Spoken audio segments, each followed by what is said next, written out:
Good evening and welcome to the West Yorkshire Football Show. It is a Talk Town special.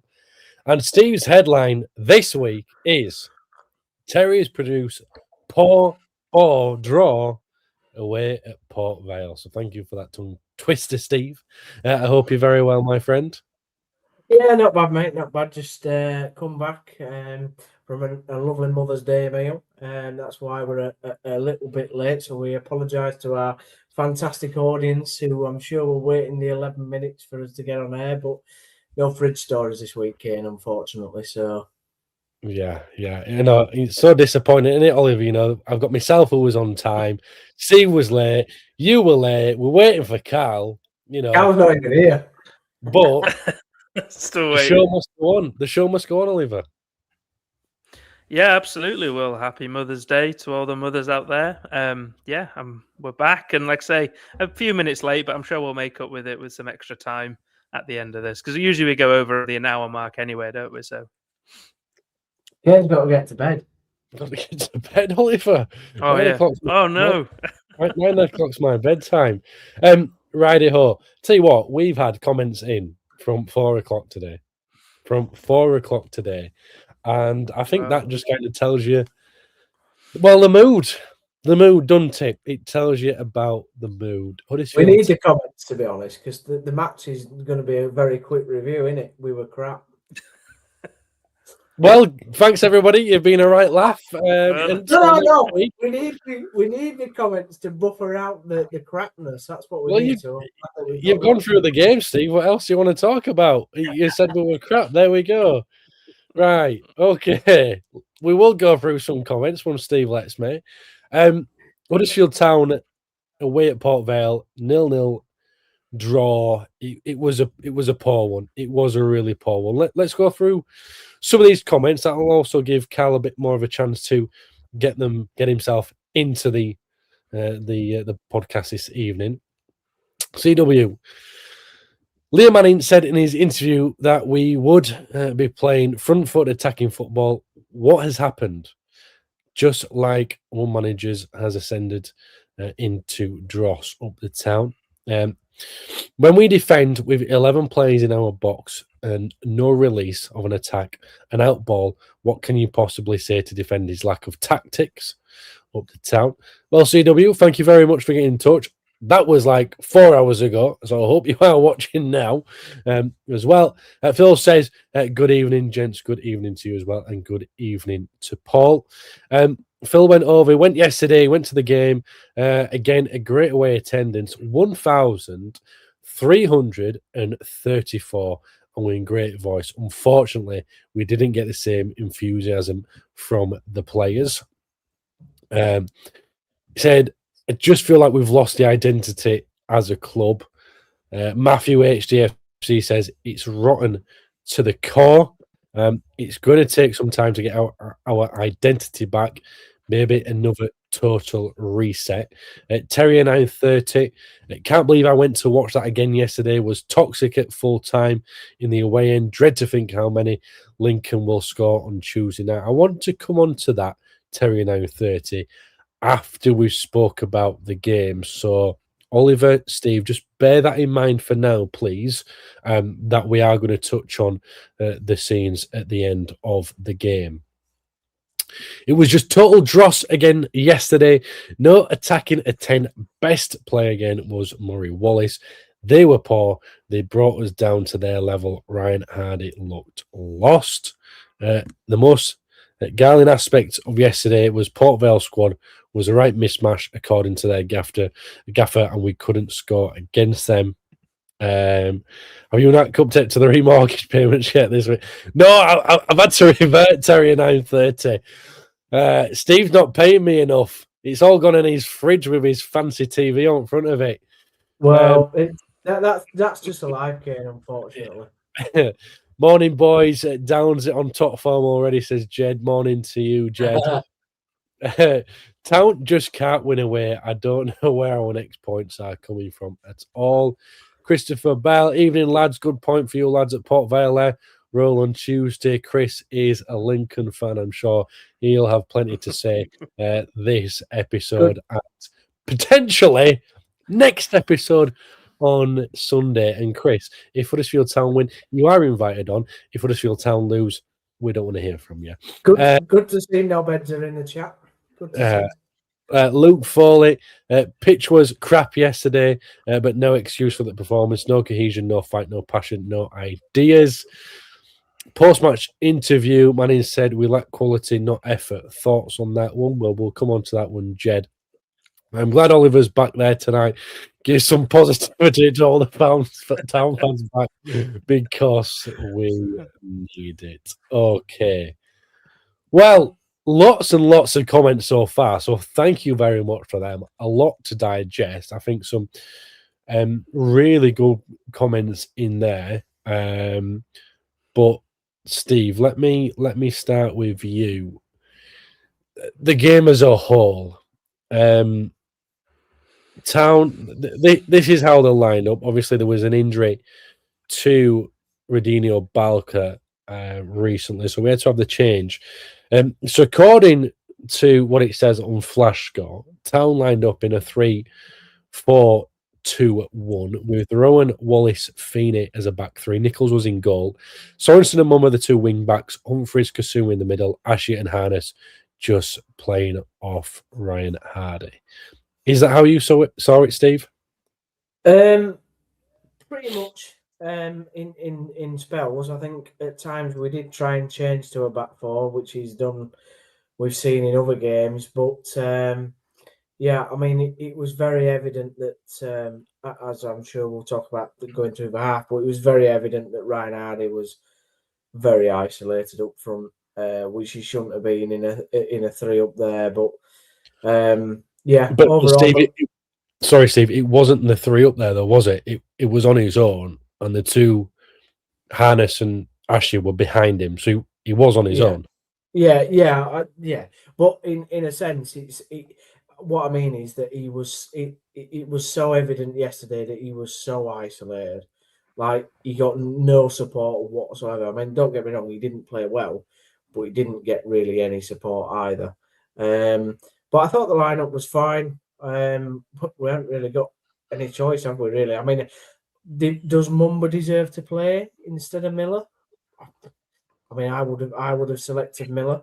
I think literally the only person from the last few games that deserved to keep his spot was Lasse Sorensen. Okay, and shape-wise, you were still happy with the shape that is using? Not particularly. No. You'd have gone for a different shape.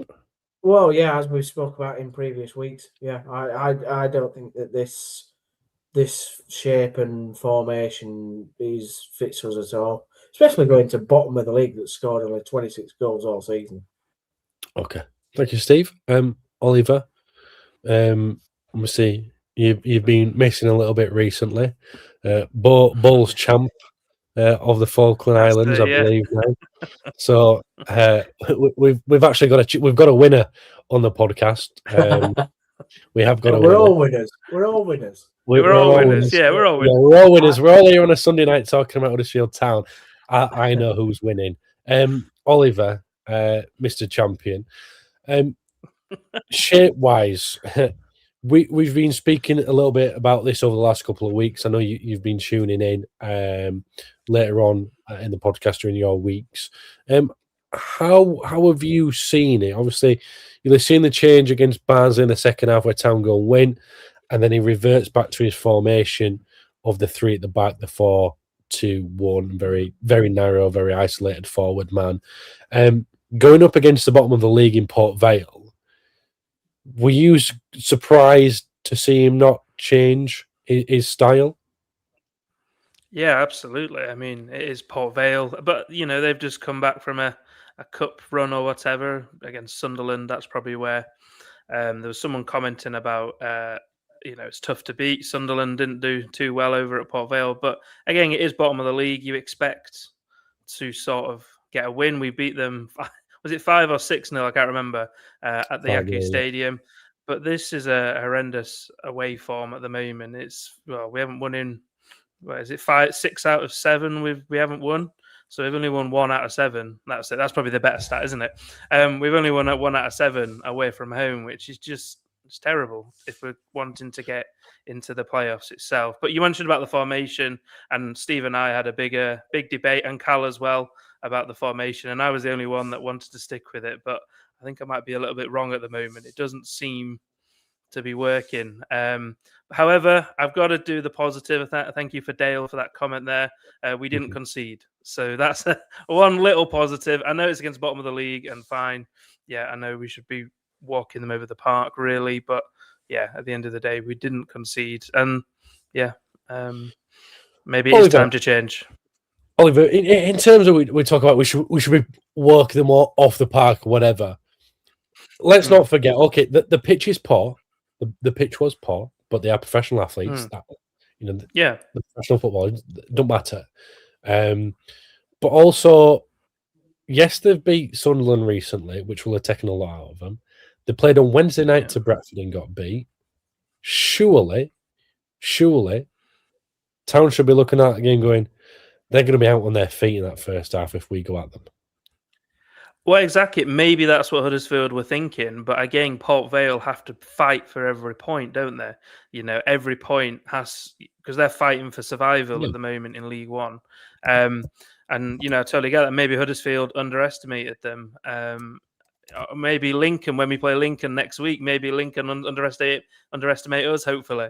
But yeah, maybe that happened. But when I was watching the first half in particular, I just saw frustration on the pitch with Camash here, and I saw Harness was trying to get in there on his left flank and blah blah blah. But I just saw frustration with the players. I'm not sure whether they're sort of deadlocked to their position or they're not allowed to play with freedom. No idea. But at the end of the day, we should really be winning them type of games if we're considering going up to the Championship. And the pitch, just fine a little bit on that. The pitch, I don't buy that. I mean, yeah, the pitch looked horrendous, but at the end of the day, both teams have to play on that pitch. And if we can't adapt to pitch or weather conditions, then these guys are paid a lot of money to do that. So yeah, about to say I can play up at Queensborough and Foxhill Park, and that's one of the worst places I've ever played in my life. And if anyone does know what it's like up at Queensborough and Foxhill Park, they'll know how terrible that is as well. Just to come to Stanley in the Falklands. Come over here. We'll see. Is that flat though, Oliver? Is that flat? No, it's pretty much at a horizon. It's awful. But yeah, Penguins dig it up. That's why. Yeah, Penguins are playing on it. But we did have England C team here at one point. Sorry. No, it's all right, mate. Look, I'm going to go through a couple of comments, and then I'm going to bring Cal in as well, because we have got lots and lots of great comments in already. Ashamed of this club right now. That is strong. That is very, very strong. Why the hell did Manning say Port Vale were a tough place to come when they have won twice at home all season? I'm assuming Alfie has had a full-on fallout with Leo Manning because nobody would pick Wales on the bench instead of May to change a game.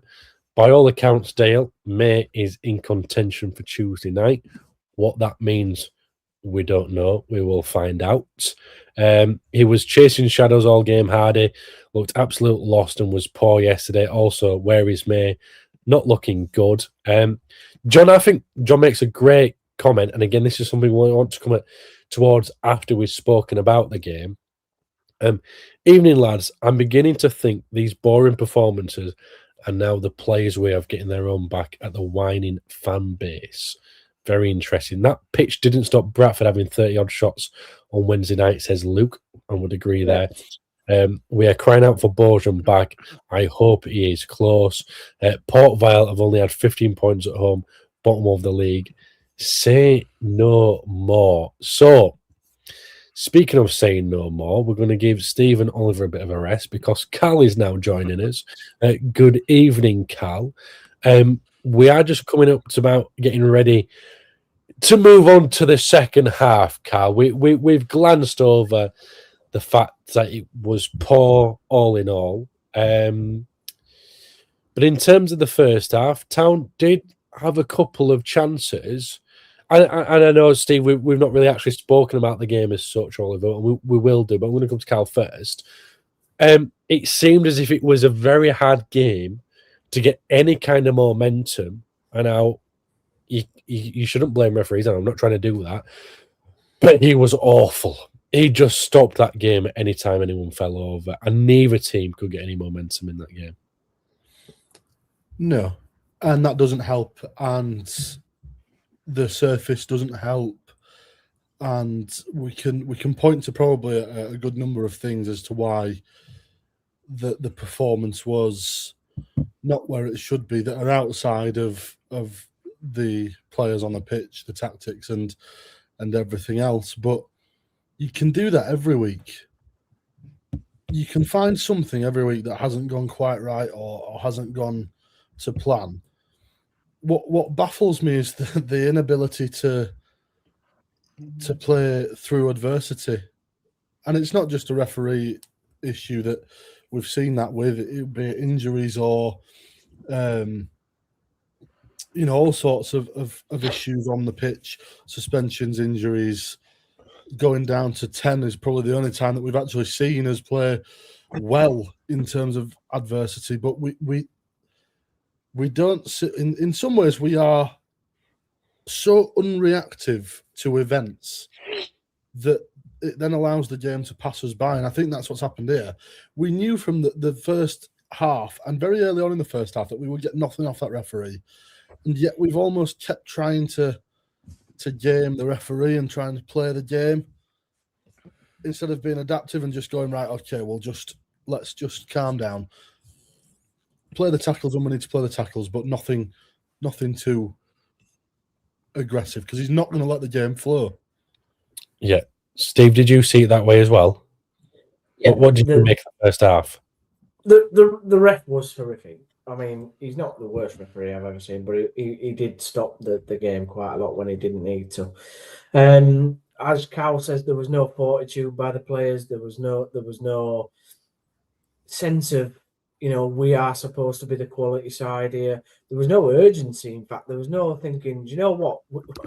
We need to win this game to carry on trying to get hanging on to our sixth place playoff space. I mean, I can't genuinely believe we're still sixth with the performances we've put in late. And the first half was about as bad as we've been all season, even under Grant. I mean, how Manning has come out and sort of said that the first half was, some semblance of, I think we hit the crossbar and we created a few more opportunities. But let's be honest, in the whole game, we had 4 chances. And even the chances, the way you look at them, the best was the one cleared off the line, which was fantastic. I think that was in the first half. It was. And the one that hit the crossbar. The other 2 chances, I think, was Harness and I can't remember the other one. But yeah, the first half was just not good enough at all, Kane. And I agree with you totally.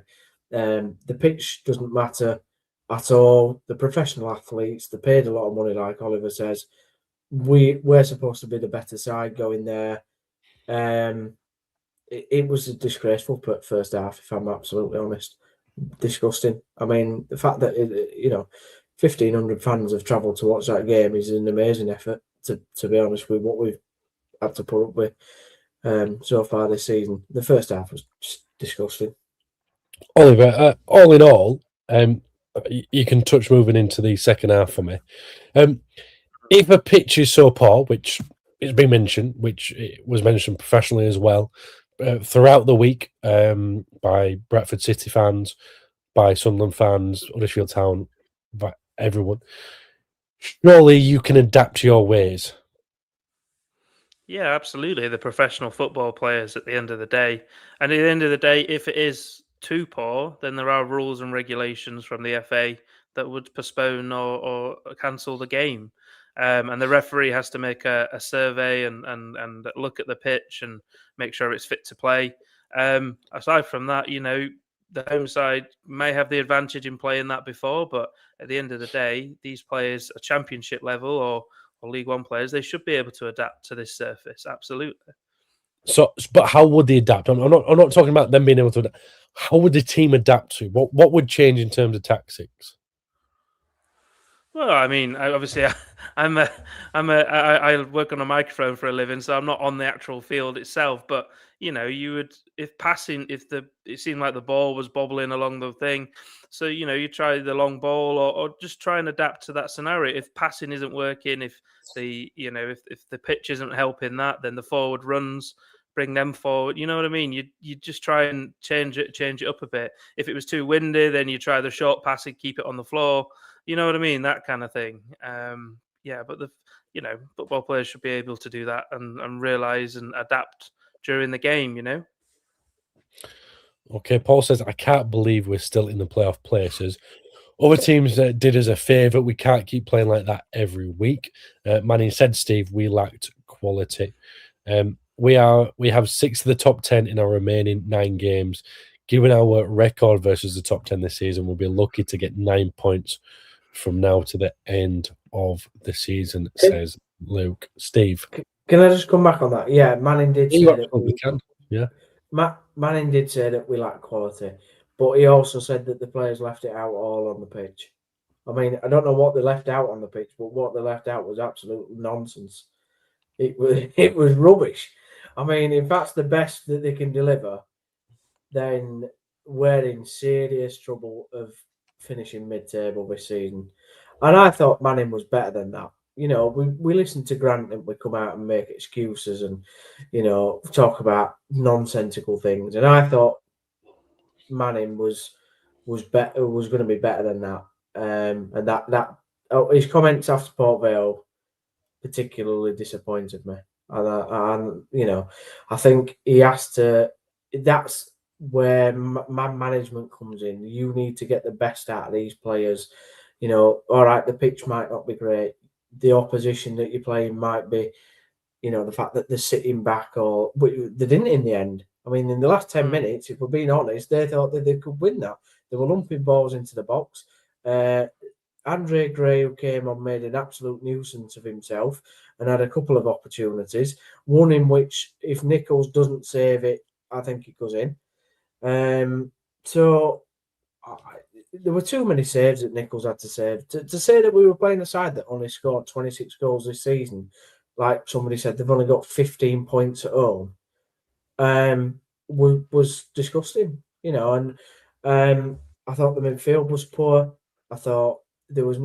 You talked then about tactically and what Oliver just said. For me, we should have worked the space better. We should have ran the channels more, with clever balls over the top. I know Sean Rowan tried to do that a couple of times, one in which he shanked out of play. But he was the only one, for me, looking for that sort of ball over the top for Asher or whoever was on that side to run onto.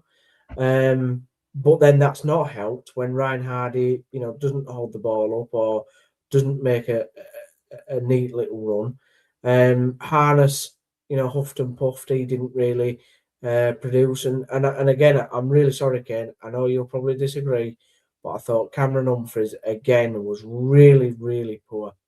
Really poor. Yeah, I do disagree with you. No quality whatsoever.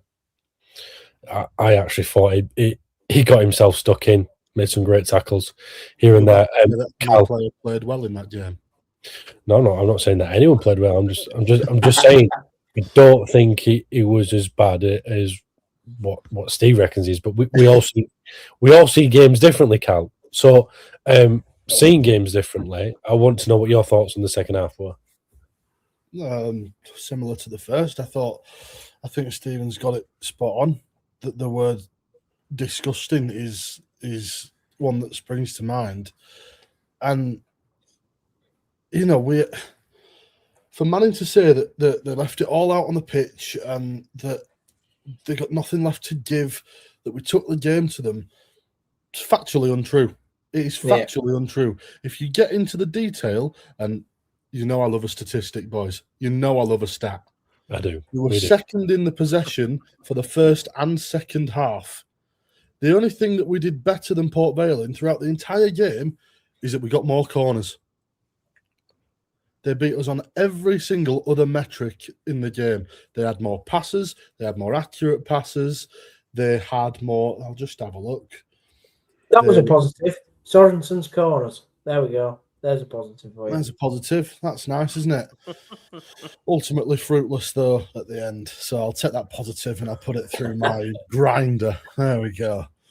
I think it's ludicrous that we're sitting here trying to pick positives out of a 0-0 draw against a team that are stone dead bottom of the table. When we are where we are and we have aspirations to be where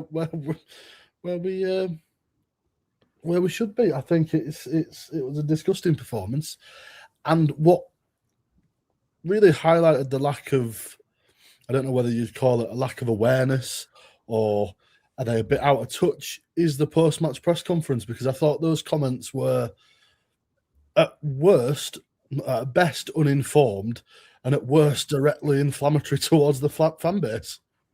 They're not the worst comments we've ever heard by a town manager in recent times, but they were... The bar is quite low.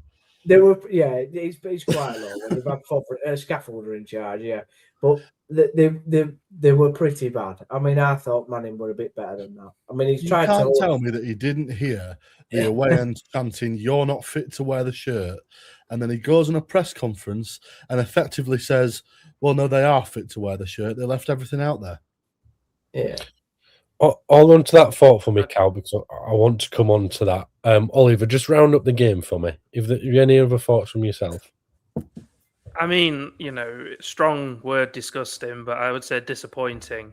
You mentioned about positives. Again, I've got to put a positive in there. Hopefully this would invoke a reaction in the team now to go against Lincoln. If we beat Lincoln next week, then at least that would relieve a bit of pressure. And that's why I think maybe Manning came out, in typical post-media press conferences, trying to defend his team, trying to shield his team to get on to Lincoln next week. But hopefully this would invoke a reaction now. He knows it's disappointing, not he, but the team know it's disappointing. The fans have voiced it, and clearly it is disappointing, and hopefully now he can go against Lincoln with a bit more of an oomph to the game, They're certainly going to need something, Oliver, out there. Okay. Where are we? Right, need to leave at least one man up front when defending corners. I'm assuming that's something that's been mentioned quite a few times. I can see Tuesday's attendance being very similar to a Virtue Trophy game, with what we've had to witness lately, plus a decent travelling support, Dale. I'm sure there will be, Chris. I'm sure there will be. My argument has been, why haven't we adapted to League One football all season? Championship players just can't cope at this level. 9 games left. This season is fast slipping us by, says Jed. Manning's delusional in his press. They're saying we took the game to them. Don't know what he saw. Far from the truth. There's a lot being said about the pitch, but the way they are going about the pitches, this will be the norm. Dread to think what season ticket sales will be like next season. I think we'll be back to the die-hard 6 to 7K, and that'll be pretty much it. Okay, so now I did want to get to the ending, the scenes at the end. Interesting. Very, very interesting. The chance at the end, Terry 9:30. You're not fit to wear the shirt full time. Were loud and clear. Although I thought this lot will be bothered as long as they get their paycheck at the end of the week. Also brings up to the comment earlier that John put in here. Evening, lads. I'm beginning to think that these boring performances, that the players were getting their own back from the whining fan base. I think the question is it the players? Is it the coaching staff who's asking the players to play a certain way? Is it a mixture of both? Is there a divide? I mean, I'm not talking about divide between fans and players, or fans and coaching staff. I'm talking about players and coaching staff. What is it, Steve? I mean, are the fans right to sing that? The fans are allowed to sing within reason. What we want. It's our football club. We pay the hard earned, whether anybody likes it or not. And whether Mr. Nagel says that he's put millions and millions of pounds in, the football club is based on supporters in this country. That's how football works, right? The players play for us. The coaches work for us. They're supposed to entertain us, and we're not expecting wins every week, but we're expecting better performances and a chance of just enjoying our Saturday afternoon where we can watch a good hard-fought game. And if we lose, we lose. But if we lose and we put effort in, they'll be clapped off the field. They'll be cheered off the field. I don't think there's a gap between the coaching staff and the players. I think the players are just putting in to plan what Liam Manning and Lee Grant before him have said all season. I actually think what's been mentioned before, where if the players go off script, they're out of line. So that might be what's happened with Alfie May. That might be what's happened with Cam Asher in the past, where he's been, not allowed to start, which has happened in recent weeks, which I find is interesting. Maybe that's why Will Alves hasn't been given the amount of playing time that he probably would hope to get. So I think the players are just doing what the coaching staff are asking them. However, there's a massive gap between the players and the supporters. There is not one player in that squad right now that I identify with at this football club. No. I think we can see why Asher hasn't been starting after his performance yesterday, but that's just my opinion. Yeah. No, and that's a fair comment. That is a fair comment. It was terrible. But I do think there's a massive divide. I mean, the players yesterday went over and they clapped the fans, which is fine. That's what they're supposed to do. But is there any heart there? We know that we've messed up? So sure. But I think that's not just Town's problem, by the way. I think that's a more modern football, larger problem. I think Town's just a microscopic element of what football is these days anyway. Oliver, you're a good 8,000 miles away. So you potentially see things a little bit different to us, and your view could be quite similar to what Jed's is, although Jed's is 12,000 miles away. Or even further, Australia, whatever the mileage is. Them kind of chants. Do you see where fans are coming from? From my perspective, I'm not saying it's right or wrong. I just want to know what your opinions are of it. I mean, I think Jed, I could hear them from 8,000 miles away as well. Definitely. As Steve said, as supporters within reason, I'm just going to repeat him, but of course you're allowed to voice your frustrations. Huddersfield is a community club. A lot of people are passionate about Huddersfield and love Huddersfield, and it's for people's Saturday evenings. You know what I mean? To go and watch the football club. It's not sort of, it is a proper community club. But fit to wear the shirt, I'm not quite sure, because at the end of the day, you've got to look at where we're at. I know 6th place. It is disappointing and it is upsetting that we're not up there, but I think maybe we have to be realistic now to say that we're not going to be automatic. We're going to be in a big, hard fight in the playoffs for that 6th place position. That's the realistic aim and objective now. When we started the season, I thought we might have been top, 2nd, maybe 3rd. But yeah, the realistic expectation is that 5th, 6th place. Not fit to wear the shirt, Port Vale, but I mean, we're not going to be singing that if we beat Lincoln on Tuesday. So I don't know. It's a difficult one. I mean, obviously, supporters can chant within reason what they like. Of course, they pay the money. But I don't know. I think it's to try and support the players, support the team. But yeah, it wasn't a good performance anyway. So you don't think that the fans should be singing that? Essentially, I think that's what I'm getting from. I'm trying to put it like, of course supporters can sing whatever they like to voice their frustrations, but at the end of the day, the way I'm looking at it is that we're not in the relegation zone. We're not going down to League Two. We're still in a shout. We've still got the 9 games. Now, as I mentioned earlier, it's time to go right. We're playing, 6 of the top 10 teams or whatever. It's time now to get behind the team and support the team. I'm trying to, you know what I mean? It could all change within 2, 3, 4 games, and we're back in the playoffs again, back in the playoff running. I can see you all laughing as well. But I don't know. I'm trying to explain it the best way I can. Of course, they're allowed to, chant it. But yeah, You're going a long way around of explaining this one, Cal. Yeah, no, it was a bit of a long one. Cal, what were your feelings at the end of the game? Obviously, you're usually in and around it, and especially for all the home games that you are. Away games, it's not exactly easy with life and work, and that's understandable. And anyone who can make the way over, the 1,500 of them, hats off to you. Absolute superb support, absolutely brilliant support from everybody who went there. But lots of voices, lots of opinions on things at the moment. Yeah, it's I think important to remember that this isn't an isolated incident. We're not suggesting that they're not fit to wear the shirt based on just that 0-0 at Port Vale. That's not the case at all.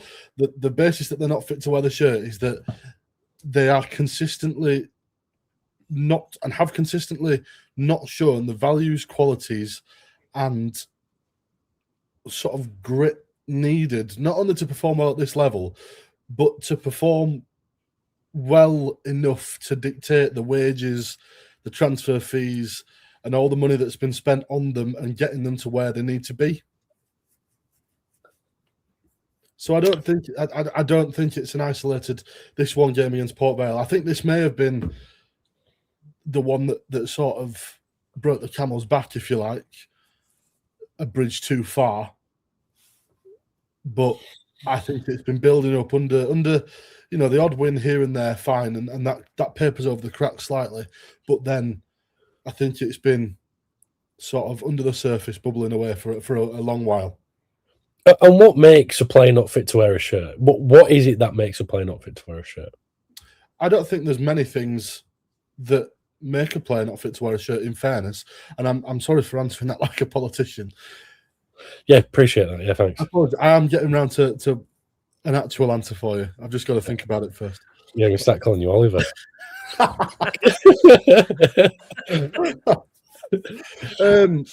think what makes a player not fit to wear a shirt is that lack of grit, and not only that, the lack of what I would call old-fashioned football, where I can forgive a player making a mistake, right? I can forgive a player making 100 mistakes if it looks like they give a fig. And fig's not the normal word that I would use there, but I've toned down it for the audience, and it's late at night. We are post watershed, but it's fine. But I don't see that from these players. They seem very nonchalant in the way they go about their business and in the way that they take to the opposition. And we're 1-0 down again. Oh well, we'll just keep doing the same. And whether that's a coaching problem or a player's problem, it all comes down to the word I've used 1,000 times on this podcast this year and last year: the mentality and the culture. Well, that would be another question I did want to ask you, actually, Cal, is that actually down to the player or the coaching staff? Because if I love a high press, and I think a lot of people do. If they're not pressing high, is that down to the player or the coach? I think you have to take that on an individual case basis. Okay. Because it can be from both of them. Yep. It can even be in what I suspect the majority of the time at Huddersfield Town, and I'm sorry if he is listening, it is the higher ups at the football club that set the culture and set the expectations, and I believe they've been set too high for a long time, so that one, managers that come in are set a target that they have to reach, and not reaching it is impossible. However, they find that reaching it is also impossible. Also, it inflates then the ego of the players that come to the football club that seem to think that they're better than what we are. That's where I think we are, because we've got players that are nonchalant, and we say that players are on the beach, or I don't think they care anymore. I think they've given up. I don't believe that to be the case, because if you want a move away from Huddersfield Town, you've got to put yourself in the shop window. It's not like teams are going to come begging for these players and go, "Oh my God, Marcus Harness, I need that in my team." He's quite useful, but he's not pulled up any trees. Neither has any of them. Yeah, you mean like when Jack Radoni went? Jack Radoni, it probably, in terms of stats, not hit where everybody would have expected him to, but you could see it. You could see what he was about. He got his move that he deserved. Michael Hellick had probably, from a defensive point of view, not done as well as what he should have done, but he also nipped up with 10 goals that season. So you take the positives with the negatives. Yeah, absolutely. Thank you, Cal. Steve, what does not fit to wear the shirt mean to you? A lot of the time, what Cal just said, I think it's about not putting the effort in, about not running, not putting the yard in, not making a tackle, not showing a little bit of why you deserve to play for my football club in front of me.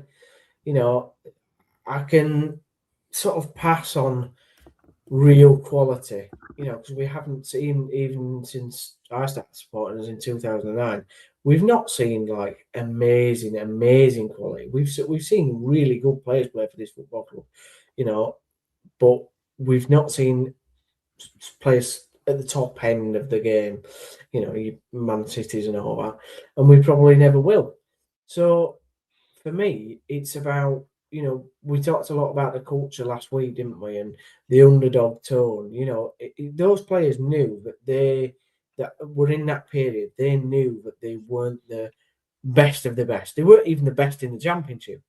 But by God, the other 90% of what you need to be a player, which is effort, determination, that grit, that want to succeed for your own career, your own pride. They had that in abundance, and that's what made that team so good. What makes this team so not good is that they're all individually probably very good players that will get into other sides, but they haven't collectively come together and worked out what makes them a team.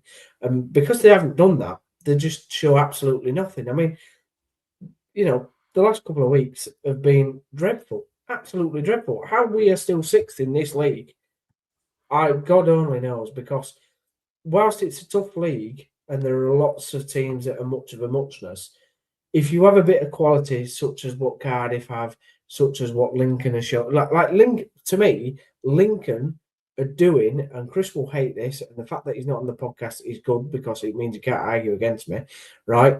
What Lincoln are showing is they're showing them the sum of their parts. So they've got the great determination, the culture, the mentality at that football club absolutely spot on for what they're creating this season. Nobody expected them to do what they're doing. And the top of the league, they're smashing it every week. They're going to teams and absolutely mullering them, right? It's not effective. It's not good football. It's effective football. It's wearing the shirt with pride. It's going there every week and going, do you know what? You might be better than me as a player. and you might have played at a higher level than me in some cases. But I tell you what, you're not going to get the better than me today. And our lads just don't have that, and you can visibly see it on the pitch. And it's so frustrating when you've got 1,500 people sat there or stood there. Some of them are on the podcast tonight that have commented. They would love to be in them players' positions. Absolutely love it, and yet we have to watch it. I would just a quick one on just a part of that, Steve. I would argue that Lincoln are probably in the top 5 teams I've seen in League One over the last couple of seasons in terms of the way they play football. I think it's fantastic under Skabala. And that's fine. I personally, when I went to Lincoln early this season, I don't think they play amazing football, but I think they play very effective football. I think Bradford do a very similar thing, actually. Yeah, Bradford are very effective. Yeah. Oliver, I'm going to come to you now. Carl and Steve have mentioned about effort. Now, if either of you two disagree with me in a second, just let me know. But I think when they're talking about effort, Oliver, it's more a case of to get in faces, show that you wear your heart on your sleeve, and get at teams with a bit of a higher press and drive with the ball down wings and get the ball into the box. Am I wrong, you two?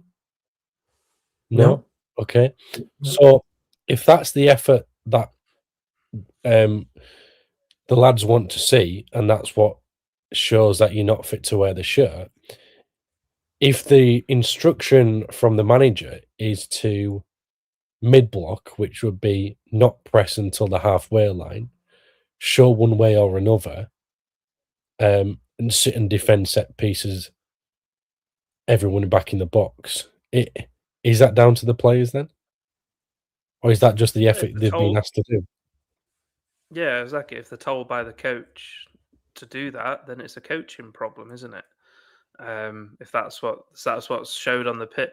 The reason I've had some time to reflect on my answer previously is the players have shown they are passionate. Definitely Bradford, a while ago. Sorry, I know them, but they have shown that they are passionate. But something switched. Something has switched, and you could tell that, whether it's frustration, whether they're forced to play in a little box, whether that's what they're told to do now, I don't know. But something has switched. Before, it seems like a carbon copy with Lee Grant.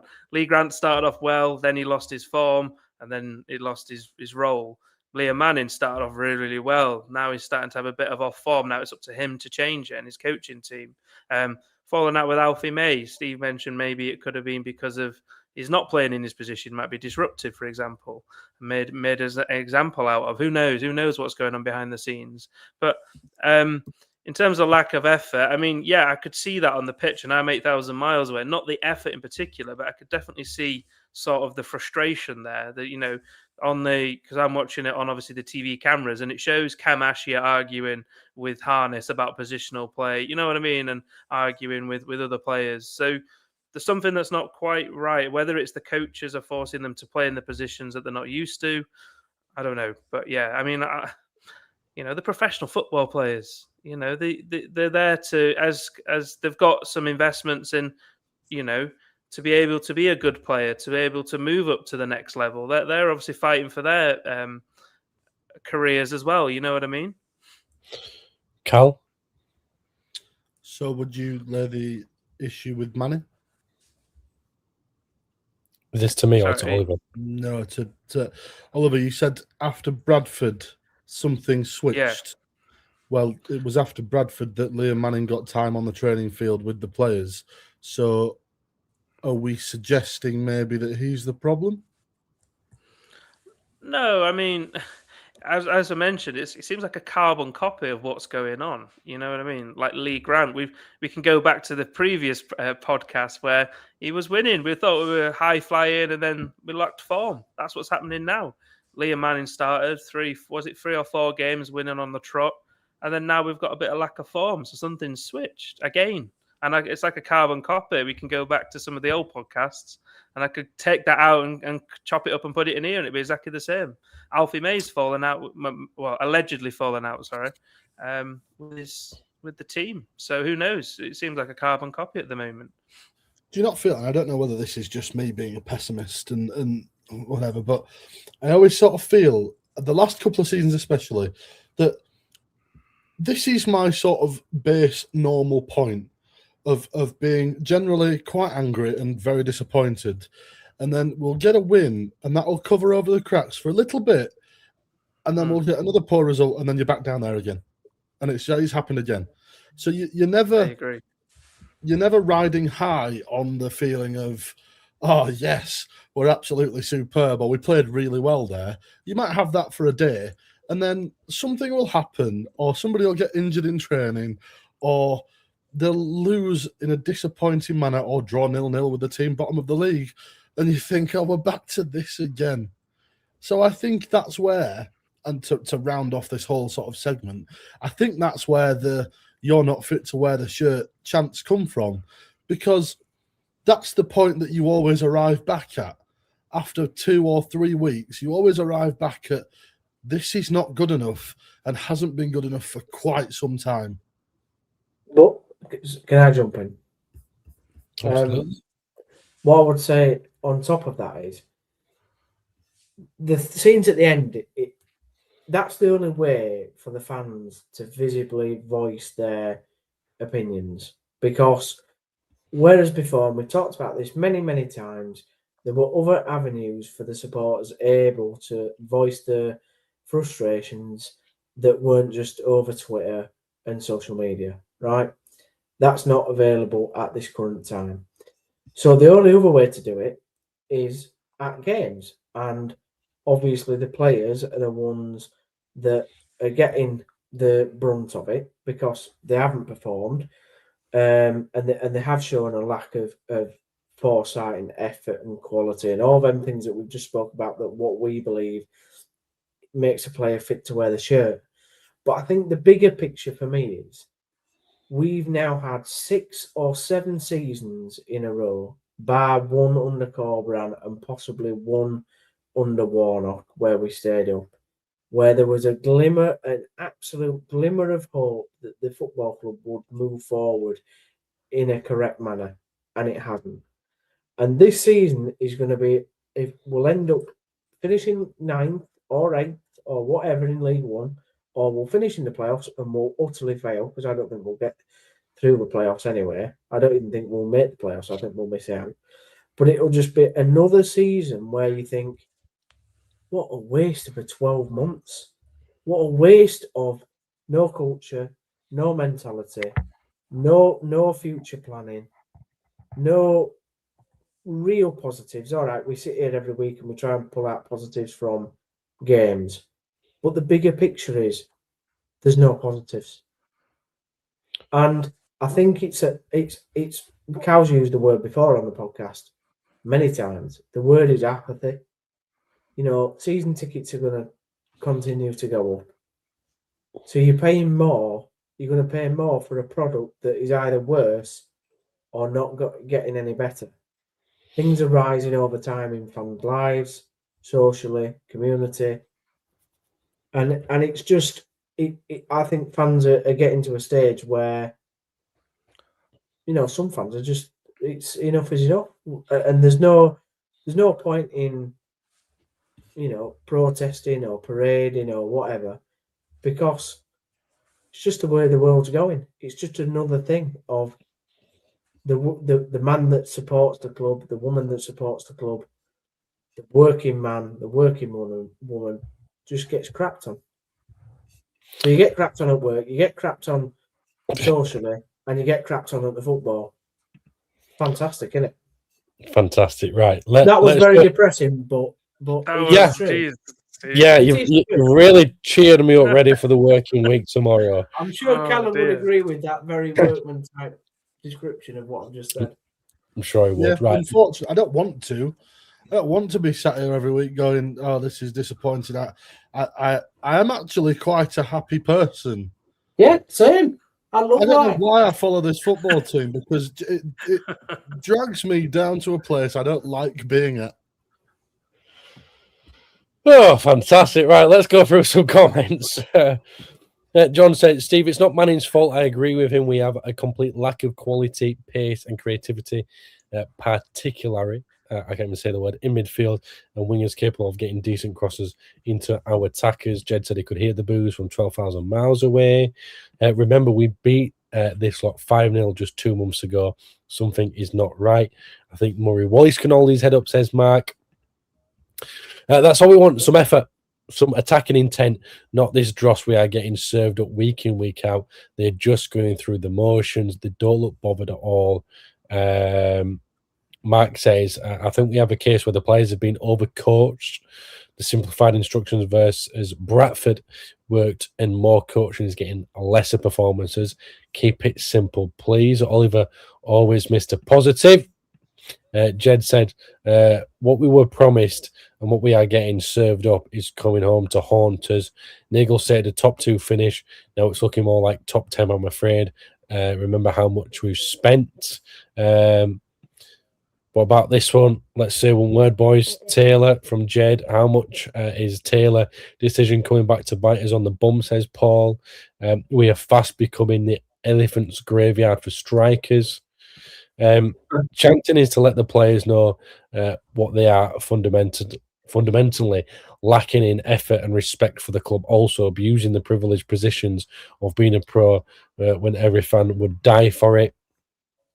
Chris says, Steve, you can sort yourself out with your not good football stuff. I'm not going to put this up though. Overcoached, data punch drunk, we could go on. I think individually they do care. They are just not a team. I think individually they do. I obviously the same comment in there. Giving a rookie manager free rein to sign a whole new squad without a director of football was the biggest mistake. I could call it at the start of the season. We don't have any identity, says Win. We haven't throughout the season. Don't deserve to go up, even if we get in the top 6. Surely Chris Markham should be having words with Liam Manning regarding our performances. This is his appointment, and surely he should have told him before he was appointed what type of football was expected of him. This podcast could go on for 12 could be a podcast from 12 months ago with Duff. And Chris said, do you want me to come and talk about Lincoln? No, you're all right. The main issue with G's system, we're conceding too many goals since Manning has taken over. It's down to 8 conceded in the last 10 games. Isn't this standard new manage? Now how he needs to rebuild scoring. Okay, so lots of great comments there. What I want to go back to is Dale's. Steve, what type of football is expected at this club?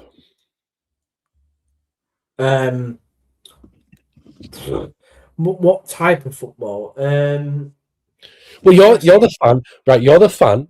What football do you want to see? How do you want to see Huddersfield Town play? Because this is a great comment, right, from Dale, in terms of what type of football was expected of a coach to come in. So what is expected? You're a fan. What do you want to see? Cal, I'll come to you. Oliver, I'll come to you. Steve, you're first.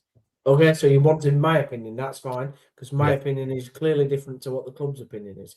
So my opinion is we should be playing 4-2-3-1 or 4-3-3, right? We should be high press. We should be in your face, particularly at this level. We should be pumping balls into the box. We should be creating chances. We shouldn't be passing it around at the back. We shouldn't be sat there with 3 centre-backs. We shouldn't be having 11 men defending our own box at corners, particularly against bottom of the league that have only scored 26 goals all season. That is the most horrific tactical decision I've seen in a long time, by the way. Forget about that tactical decision. Just forget about that. What do you want to see? Well, I want to see high pressing, 4-2-3-1, 4-3-3, in your face, getting crosses into the box. That's what I want to see. Get into the byline, putting crosses into the box. Thank you. Great answer, by the way. Cal. Thank you. In terms of football, what is expected? What do you want to see as a fan? What kind of football do you want to see? As a fan, I would like to see attacking football. I would like to see a little bit of that sort of dogged determination where I don't expect us to win every week. Nobody does.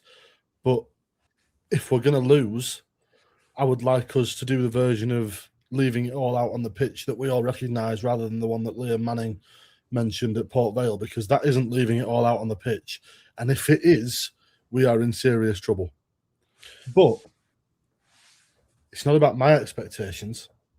Yeah. As the comment says, this is about the expectations of the football club, given that it was specified that Liam Manning was given the job on the basis that there were certain expectations to hit that were made clear to him, right?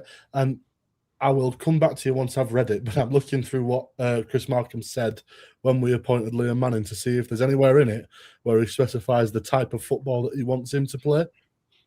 Yeah, but as Steve mentioned earlier, the football club is for the fans. You're a fan. So what football do you want to see? I just told you.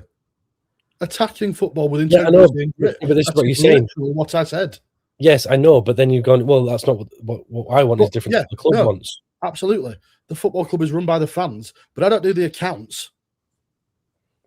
It's What is run by people for the supporters. It's not physically run by the supporters, is it? What is attacking football to you? How Football do you scores goals. attack? Yeah, well, everyone needs to score goals, Cal. So how do you want it to happen? I'd like it to happen fast, playing with wingers in a 4-2-3-1. Is that right? Yeah, that's absolutely There we fine. Wasn't hard on, was it? Oliver, as a fan, Right. what type of football would you like to see? Quite easy. Direct, fast, and physical with a sort of a strong tackling or aerial play in your face, sort of dogged sort of style of football with a loyal or vocal fan base. Easy as that. Right. Okay. So Because we've that got is three like a Neil Warnock style. Sorry, there you go. I had to add that. That's right. Like a So Neil Warnock, man. Right. So that's three fans on here who want to see a different type of football to what's played at the moment. Yeah. Don't you find that fascinating, Steve? Well, yeah. I think if you took a consensus of the entire crowd on Tuesday night, I think pretty much 95% would say exactly the type of football that we've just said. Why is that not happening, Kane? And why has it not happened for the last 5 seasons? So except for the Neil Warnock period, I don't understand that. Obviously, Town have conceded quite a few goals, haven't they, throughout the season, and that was one of the downfalls of Mr. Lee Grant. Okay, Town have conceded a little bit less than Liam Manning, but with the way that you want to play football, with the way that Cal's mentioned, maybe part of what Oliver's mentioned, because I think Oliver is football's just slightly different to yourself and Cal's. The high press and stuff like that would leave Town very open at the back, but is it not risk and reward? Well, yeah, exactly. I would rather play a game where it's 4-3. You've left it all out on the pitch, and unfortunately, we lose in the last minute. I mean, that happens in football. I'd much rather that every week than 0-0.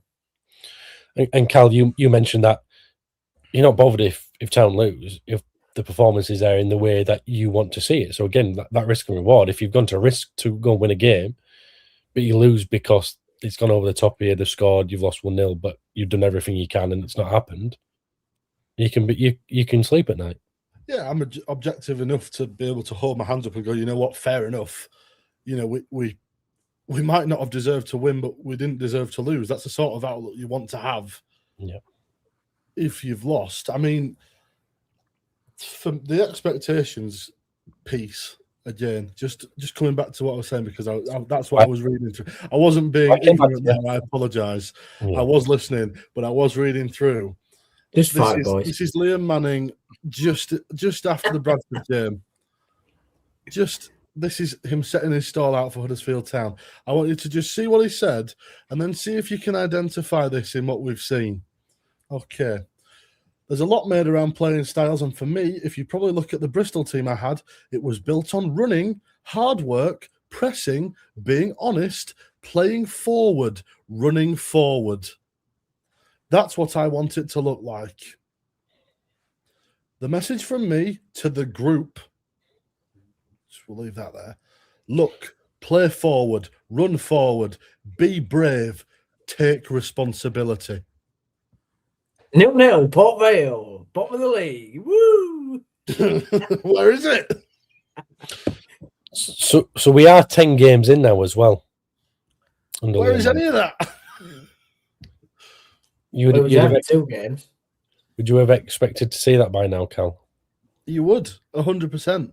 I think we gave him a lot of time when he was appointed because of the time that he was appointed and the lack of opportunity because of the congested fixtures.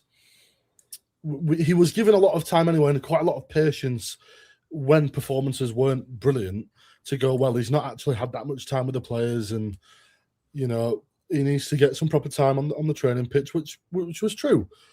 But he has had that now. And he's had that for a long while. He's had it for some longer time than we've had managers at the football club, if I remember rightly. But I don't see that team being brave, taking responsibility. I don't running forward, playing forward. I don't see it. I really don't. And if that's the philosophy that we're trying to instill, he goes on later to say, my job's to coach the players, my job's to set the team up, set the culture up. Correct. Has he done it? Because based on what he said in literally the paragraph beforehand, I can't see it. Okay. I'm glad there was a pause there because that's easy to clip up. Welcome. Oh, okay, right. John, what's expected? Winning. Remember Cobra and leaving games running an hour and a half. We'd won, winning everything. Everyone forgets performance. Absolute dross. Sounds like Downsy wants to say exactly the type of football Lincoln play. Oh, can we just ban Chris? No, we cannot. I saw Lincoln last week at Exeter. Can we play them, please? Like them, please. Fast, progressive, forward passing, hard running. Don't tell Chris. Correct, Steve. That's what we want to see. Attacking football in that way. Bristol, Norwich fans warned us what to expect. Will Manning be there next season? Chris, I'm not going up through all your Lincoln stuff today. A couple of weeks back, Manning had a plan B. I said Manning had a plan B. Boys, I was wrong. Won 5, drawn 2, lost 3 under Manning. Yeah, okay. 1-5. That's just what John says. Look back at it. Wow. Look back at it. Yeah, go to VAR, Cal. Gents, we're pushing on very, very late here. We've got 2 games. Yeah, I mean, I was supposed to be asleep 18 minutes ago. 2 games this week. Tuesday, we're home to Lincoln, and then we'll make a very, very long trip down to Plymouth. Plymouth are in a bit of form, Oliver, as well. This week is going to be very, very tough for Town. Oliver. Yeah. Sorry, I was Plymouth. Daydreaming. Yeah, it's going to be a tough week. No, I was daydreaming. I was just thinking about stuff. Anyway, yeah, it's thinking about stuff. Right. That was it. Yeah, I was just thinking about what Cal was saying about. Emperor Penguin just walked past. Can I have your end, please? How do you Oliver's like, I need to get a photo of that for Mr. Borrow some milk. Trying to make a cup of ale.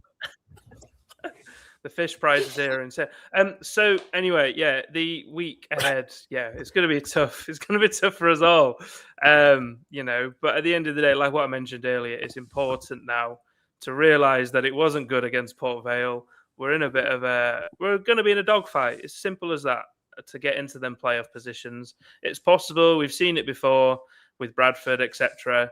But yeah, Lincoln, hopefully it can overturn this disappointment if we beat Lincoln and stop their unbeaten record. And the positive, this is a positive I want to bring out, is that although Lincoln are unbeaten in, 26 games or something, I can't remember. But this time we're at home. We've got our own statistic. We're unbeaten at home in 12 games at the Aku Stadium. So I've got to bring that out there. Fortress Aku, as I keep calling. And Plymouth, I think they're a bogey team. I'm not quite. I don't know. I'm not. So, I used to live in Plymouth myself, but yeah, I'm not so keen on Plymouth. But they're a good side against Huddersfield. Believe it, quite a few times. So, but yeah, tough week ahead. Thank you, Oliver. We'll come to your predictions after we spoke to Steve and Cal first. Cal, very tough week, as Oliver mentioned. Yeah, really, really difficult. I was looking at our fixtures there. I'm not sure our next win comes until April. I can see us beating Leyton Orient, but I'm not sure about Lincoln, Plymouth, or Reading, to be honest. They're difficult fixtures, really hard. They don't get any easier after Leyton Orient either. No, there's Wickham, Cardiff, Bolton, Mansfield, and Wimbledon as well. That is a hard running. Some very good sides to play, isn't there? Some very good sides. Imagine saying that like three or 4 years ago, that a running that involved Mansfield, you're going, ooh, that's tough. Oh, look at where we are. I mean, yeah, that's a really difficult running. I hope I'm wrong. I really hope I'm wrong. But unfortunately, I can see us, and this again plays into maybe why it was the straw that broke the camel's back. I can see us sort of falling out the playoffs now and sinking like a stone, really. Well, look what John's just said. Remember when Clark sacked and Grayson took over, then had a worse record but got across the line? It could still happen, Steve, but it's got to happen this week. Why are you trying to do a Mick McCarthy impression? It could. It could. It could. It can. It can. Well, actually, that quote is, it can't get any worse. So it can. It can. Yeah, it can get worse, and it will get worse. Right. 2 defeats coming up. I'm really sorry, Kane. 2 defeats coming up. As Cal says, we played Reading after that, so it's probably 3 defeats, actually. Falling out the playoffs, I think, by the time we come to Plymouth at 5 o'clock on Saturday, we'll probably be sat maybe 9th, something like that. Here's a bold prediction. Shall I make a bold prediction? Not yet. Game? Is it predictions? Not on the games. Okay, games. Yeah, go for it. The bold prediction is we won't win another game this season. Right. We've got 10 games left. Isn't it? Jesus Christ. We've got 10. I think it's 10 games left. We will not win it. We won't get 3 points again this season. I tell you what, my recorded head loss, if that happens, will be astronomical. And I actually think if that happens, I don't think Manning will be the manager from the end of the season. If that happens, no one should be employed by the football club. Sack everybody and start again. We can't beat Port Vale, lads. Bottom of the league, 15 points at home. It's a valid point. I'm not saying scored all season. Who are we going to beat if we can't? What's beat really Port worrying Vale? about what you've said is that it actually does make quite a bit of sense. Well, it sounds really outlandish, but when you actually look at the fixtures, you think. I heard a little. Guys, come on now. Enough of that. We need some positivity. Need some positivity. Let's ask you all for your predictions. Yeah, thank you, Cal. That's right. That's right. Terrier 9:30, Lincoln 3 Town 0, Plymouth 5 Town 0. Start. Oliver needs to go last today. Yeah, don't you worry, Steve. That's all. I Oliver's know. coming in with a 4-0 Lincoln prediction here. Yeah, I know that. Oliver Wigan can go. We're getting thumped on Tuesday 4-0 to Lincoln, and Plymouth another 2-0 loss. It's fantastic. Town 0, Lincoln 1, Plymouth 2, Town 1. Cheers, Mark. What else have we got? Luke says here, typical Town to break Lincoln. 1-0 Town. Get in there. Nice. Let's go. Town and Plymouth 1 apiece. Thank you very much for that one. Jed says 1 apiece to Lincoln and 1 apiece against Plymouth. Jed, I suppose that is. It's pretty positive. McWayne and May will be back in the starting 11, so be positive. Town 2, Lincoln 1, says Dale, and 1 apiece down at Plymouth. Be lucky to get a point on the next 2 games, says Wayne. Back down to the negative there. I'm thinking of the beach, let alone the players off down there to Bondi. I'm guessing is Jed. Yeah, he's off down to Bondi for a swim. Enjoy. John says 9 games, we'll win 4, draw 2, lose 3. Win 4? Yeah, Wow. yeah, apparently. And I also got, I think we'll win 2 of the remaining games, Wigan and Mansfield. Okay. Prediction time. Steve. Town 0, Lincoln 3. And probably McGuane to get season-ending injury, unfortunately, when he comes back. It's add the icing on top of that cake, you know. Well, it'll happen, won't it? He'll come 3-0 back. is bad enough without a leg break. No, well, I don't want it to happen, but it's just a town thing that he will. And then, yeah, we never do well at Plymouth, so 2-0 to Plymouth. Brilliant. Cal? I'm afraid I'm going in much a similar direction. I actually think it's going to be Huddersfield Town 1, Plymouth 4. And I've done it in the wrong order. I think it's going to be Huddersfield Town 1, Plymouth 4, but I also think it's going to be Huddersfield Town 0, Lincoln 2. Great. Oliver? Yeah, I'm going to keep with our unbeaten record at home. It's going to be Huddersfield Town 1, Lincoln City 0. First win. Absolutely. It's going to be and then Plymouth. No, I've lived in Plymouth, so it's going to be Huddersfield 1, Plymouth 2. It's going to be my first prediction of a loss. Yeah, that's first ever prediction of a loss. But I just smash my front room up. Yeah, please. No, it's my heart just say Plymouth are a bogey team. They're I don't know, but we'll beat Lincoln, I think. Anyway, what are you smoking, Oliver? Well, not much. I'm an athlete. Remember, bit of green. I'm an athlete. I can't do any of that. Played in the Commonwealth. Chris says, Head says Town 1, Lincoln 3, Hart says 1 apiece. Well, the end is near because Oliver has predicted Huddersfield Town to lose. Well, Oliver, you need to go and see to them Penguins, my friend. I hope everyone has a fantastic week. We'll be next week, hopefully in a good mood, but we shall see. So until next week, thank you for all your comments. Make sure you like, subscribe, share, all that jazz. It's been absolutely fantastic. It's been a Talktown special here on the West Yorkshire Football Show. And Steve's title this week was Terriers produce poor, bore, draw away at Port Vale. Until next time, we shall say there.